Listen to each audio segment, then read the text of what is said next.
Russell D. Jones. And I'm Kevin Davies. And we're here with D6 Mafia talking about the spoilers from Born of the Gods. Yep, so this is our video for January 20th. It's Monday. Happy Martin Luther King Day. That's right. Yep. And we got a new set of spoilers to celebrate. Yeah.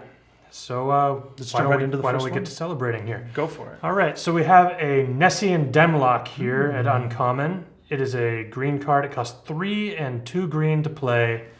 It is a beast. It has Tribute 3, which means as it enters the battlefield, an opponent of your choice can choose to put up to 3 1/1 counters, not up to, just 3 1/1 counters on it. Mm-hmm. And then when it enters the battlefield, if your opponent didn't choose to play that tribute, you get to destroy target non-creature permanent.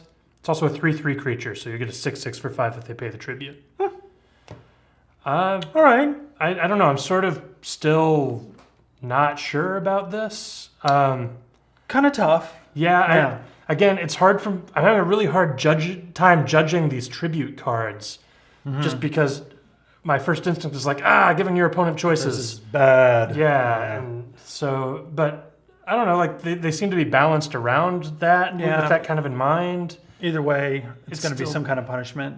Yeah, it's just like, it gives you a little bit of hint, maybe what your opponent has in their hand. If they've got a lot of removal available, they'll definitely just pay the tribute, and you can expect that, okay, they're probably going to be able to remove this and maybe the next few things I put out. Here comes the Doomblade. Maybe, yeah. I don't know. I could see this guy. That's always interesting. I mean, if you need to blow up an artifact or an enchantment, you want it to work. So it's really tough to play something where I'm going to play this guy and I'm not going to get rid of the problem on the board. Yeah, I mean, if your opponent has something they really want to keep alive, they'll just give it tribute and deal with the 6/6. Yeah. I guess the really big thing is just hitting land with it when your opponent doesn't have a present threat that you want to gun down with it. I guess that's his real thing right there. Right. I think the best possible play for this guy is first turn Elvish Mystic, second turn Sylvan Caryatid, and then turn 3, assuming you've dropped 3 lands, he comes out. Yeah, so the opponent either is going to have to deal with a 6/6 on your third turn, or they're going to lose a land. Yeah, so speeding him out, definitely the earlier you play him, kind of the more threatening he is as far as damaging your opponent's mana base and stuff. Right. I'm just, outside of those kind of crazy situations where you speed him out on turn 3, I just am not a huge fan. Yeah, late game, he's going to be easier to deal with. Yeah, and again, maybe Tribute will just be amazing and I'll eat my words, but... Yeah. The other interesting thing to point out is EDH.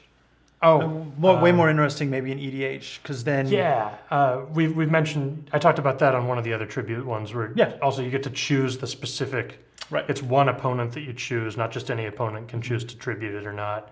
So it's sort of a little alliance-forming chip that you could run in EDH. Yeah, hey, do you see this enchantment that's kicking all of our butts right now? Maybe why don't you, let me get rid of it. But, surprise, I'm killing your enchantment. Ha ha ha ha. Yeah. Betrayal 5. Yep. All right. There we go. So, yeah, interesting. We'll see how it comes out. All right for an uncommon, I'd say. Yep, not bad. Let's talk about the Spirit of the Labyrinth, shall we? Sure, let's. Cool. So this is a white creature for white and 1. It is a 3/1 enchantment creature spirit. This card is also rare, which I think is notable. And its ability is each player can't draw more than 1 card each turn, which is, wow, kind of a hoser for this is Sphinx's Revelation. Yeah, they keep dropping cards to host Sphinx's Revelation. I think it's just seeing too much play, or it has. It is, but this is definitely screams sideboard card. I feel like every color has anti-Sphinx tech now. Yeah, and I mean maybe that's what needed to happen to even out. I suppose, perhaps. Although, what are they going to do to counter Devotion to Blue, right? Well, yeah. I don't know. Devotion to other colors might get better. Yeah, how about that? That would be a good change, right? Well, besides black, right?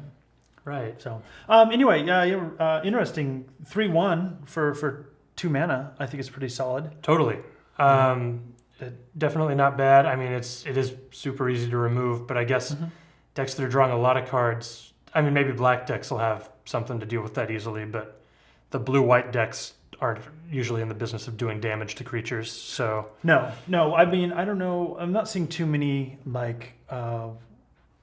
1 damage, like red, direct. I mean, everything No, is it pretty tends much to at be- least 2 or better. Yeah, bigger than that. So you're having to spend something bigger. The other thing to think about is you could pair this guy with, say, the archetype of courage, give him first strike, and then he's then he's it a makes lot him more a deadly. little more serviceable, and you're Right. getting 3 attack for that 2 mana at least. Depending on what you're playing, you may not even have to sideboard him. You just run him in your main deck if you're running archetype, maybe. Yeah, maybe, especially if you're really worried about the Card draw. blue-white match or any other deck that draws lots of cards. That just Right. outright hoses that. Yeah, So. but it doesn't get around. Say another big card that's being played right now, Underworld Connections. True. Yeah, Um, that's right. That just puts it. Yeah, they just have to do Yeah. it on your turn Yeah. or if you're running, say it would, but it would work if you say you're playing like Orzhov playing That's true. black, white, and running Connections, then it doesn't hurt you. So, Yeah, totally. but interesting card. I like it. Yeah, it's definitely going to see some sideboard play, I would guess. Cool. Let's move on, shall we? Yeah. All right. Ooh, yeah. Talk about this. Yeah. Next up, Glimpse of the Sun God. Your favorite?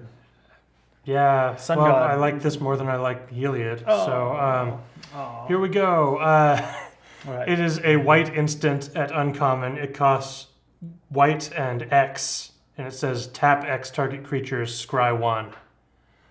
It's it's decent board control. The things that just generally tack scry 1 onto things, it makes it a lot more appetizing to play these cards. There you go. And I also think that it's a good note that if you have extra mana, you can always trigger your own heroic creatures or set up your inspired guides to untap on your next turn and trigger their abilities without having to attack with them. Yeah, even the turn they came into play. If, if you actually have enough mana to do this and drop them, but if you really want Yeah, totally. just kind of declare attackers, pop all those heroic creatures over, then before blockers are declared, glimpse the Sun God, which is apparently much nicer than glimpsing the unthinkable, but it's not quite as drastic anyway. no, but then you glimpse them. I was going to say glimpse. I was like, wait, that's already a thing. So Yeah. this will not be a thing, I don't imagine. But anyway, you can tap down all their creatures, and pop off your heroics. or even just wait till their declare attack step, lock all their stuff down, and give your guys a pump for your next attack, where all their creatures will still be tapped down, which is lovely. Yeah, there you go. So I think a lot more utility in this block, in particular with heroic and inspiration. Those both being in the block definitely make this a much more interesting card than it would be in another set. Right. Normally, tap. We've seen it before. Tap X target creatures. Seen it in blue a number of times. Yes. Usually not that exciting on a 1-for-1 mana basis, but different in this set. Yeah, and especially with white having a lot of the stronger heroic creatures, and it's going to be good and limited. Yeah, it's really great color. Yeah. I guess I want to say that I am continually impressed by the usefulness of the uncommon cards in this set. Normally I'm not. I think maybe there's 1 or 2 uncommons. I'm like, this is playable. Yeah. I could see this. I'll definitely pick it up in limited. It may even see some play in some of my other decks, maybe standard, maybe modern. You never know. Yeah. At least casual. At the very least, I'll try this out in this casual deck I have. But there's so many of them that I think are playable and useful. Just kind of really. The uncommons are really, really solid in this deck. In a lot of ways, the rares seem a lot more specialized and sort of niche-y. Yeah, absolutely. And the uncommons are just generally like very solid cards across the board. It fits in a number of places. Cool to see. Yeah. Cool. Well, let's move on to the we got another artifact. Holy cow! Yeah. We thought maybe Springleaf Drum was going to be all we were going to see, but but no, we got a rare legendary artifact here. It's Hero's Podium. Costs 5 to lay down. It says each legendary creature you control gets +1/+1 for each other legendary creature you control. So it's a coat of arms for legendary creatures, one-sided coat of arms for legendary creatures. Yeah, okay. And then it also has the ability, pay X and tap it to look at the top X cards of your library. Then you may reveal a legendary creature card from among them, put that into your hand, and put the rest on the bottom in random order. Interesting. Yeah. So it costs as much as a coat of arms. It is legendary, so you cannot have more than one in play. Yes. And it only affects legends. Correct. So right there, it's just a worse card. Yeah. But then you kind of tack on that other ability, and it helps, I think, a lot. In the right deck, okay, you can dig for those extra legends. Totally. I think the biggest thing that this is going to see is it's going to pop up in a lot of EDH decks. It's going to digging for those power legends through that giant deck. Any sort of search like that is really nice in those EDH decks. But other than that, like, there's going to be some funky, janky legend, pseudo-legend tribal decks that are going to try to happen. But those aren't, those Yes, will be, God tribal. Make it happen. Yeah, those will be really fun at Friday Night Magic, but you won't be running any pro tours with those. No, wait till you see God tribal. Please show me We'll otherwise. We'll post that deck. Yeah. And it's 0-4 record at every tournament. Yeah. All right, so we're down to just one card left, and I would. Well, I guess let's get into it, and then we'll talk. I'll talk about that later. So it's the Chromantic Core. Interesting. Sounds like something out of an unglued set. Kind of does. It costs 1 mana of each color. It is a 5-color card. Enchantment creature, manticore. Chromantic Core, a manticore. Yeah, it's so punny. You usually don't get puns like that. Right. In somebody should write a song about Chromantic Core, the manticore. Now, it's not a legendary creature, which is interesting. You'd almost expect. Yeah, like it's not the Chromantic Core, it's a Chromantic Core. So they're cruising around. Apparently Chromantic Cores, you see one every once in a while. Right. So the Chromantic Core, for your 5 mana, 1 of each color, you get a 4/4 creature with flying, first strike, vigilance, trample, and lifelink. It's like a Chroma all over again. Sort of. But it's also a bestow creature. And the bestow cost is, again, 1 of each color of mana plus 2 colorless. And obviously it is a 4/4. I don't know if I mentioned that. I may have skipped over it. It is a 4/4. So whatever creature it is going to enchant, if you choose to bestow it, will also get +4/+4. And then, of course, flying, first strike, vigilance, lifelink, and trample. Yep. So it's a lot of abilities. Yeah, it's kind of cool because he's 5 colors, and he basically gets a keyword ability from each color. Right.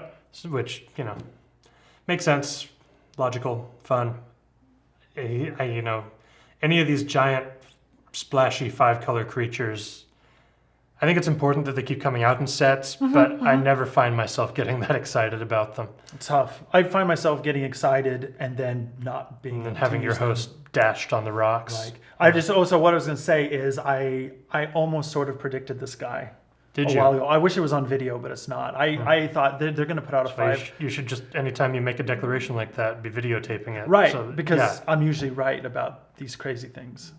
Or not. That might have happened once. Yeah, I think it. And this might be the only time. So I was almost right in that I thought they were going to put out a 5-color creature.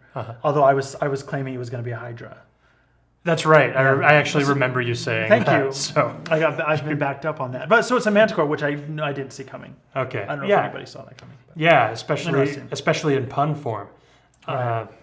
Chromantic Core, the manticore. But yeah, I mean, at least he bestows for not that much more than you're paying for him. Yeah, I mean, like cost of mana wise, not too bad for what you get. But man, I guess if you're already playing 5 colors. Sure, yeah. If you already are playing some kind of crazy, janky 5-color deck, you might as well throw him in there because bestowing him onto anything is going to make it a beast. Right. So the major problems with him, other than right now 5 colors is not really viable in standard. 3 colors doing okay, but a lot of like monocolor. A lot of mono or dual color is pretty much where it's at. But it would really have been helpful had he had haste. Yeah, that would have been big. They gave him first strike from red, I guess, instead of haste. And I'm not going to complain about first strike; it's great. But haste might have been more useful. And then while trample is awesome, and I love trample, and it's very deadly, I would have much rather had hexproof. Yeah. Off of that. Man, bestowing for hexproof. But I mean, it's 5 colors, so it's like, can you really say, oh, that's unbalanced? Because it's freaking 5 colors. So. Yeah, I mean, it's just the problem. The problem with him is he's really easy to kill. Yeah. I mean, okay, you can't Doomblade him because he's black, but Hero's Downfall. I mean, it's just any of the other removal. He's only 4/4, so Mizzou Mortars gets him. Yeah, I mean, the big deal is that he bestows. That's like, you don't really want to play this guy just for 5 mana. Probably not. You want to wait. If you have the 5 mana, you're going to just want to wait those for that extra 2 mana Yeah. to bestow it. Maybe. Um, So it's unfortunate. If he he Yeah. had hexproof, I think people would be looking real hard at maybe trying to do like a 4-color green or something. Yeah, and maybe. Or splash a 5th color just to Maybe. find a way to get him in there, or Springleaf Drum, or with the Caryatids. You've got some ways to get those. To play like a 3 or 4 color deck Yeah. and be able to get that 1 extra mana that you're not playing.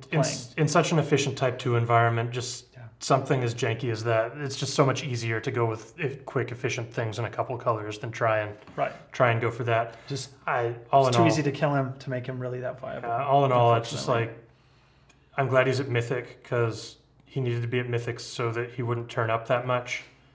That said, if he's in one of my Mythic slots and I'm opening a box or something, You're a sad panda. I'll be a pretty sad panda. Yeah, it's unfortunate. All right. Well, Yep. that's pretty much all the cards that we have for today. I'm Russell D. Jones. I'm Kevin Davies. Thanks for watching. One, two, three. Who's that mythic knocking at your door? It's Chromantic Core, the manticore. 35 cents at your local game store. It's Chromantic Core. He's 4-4. Pay 5 mana for me.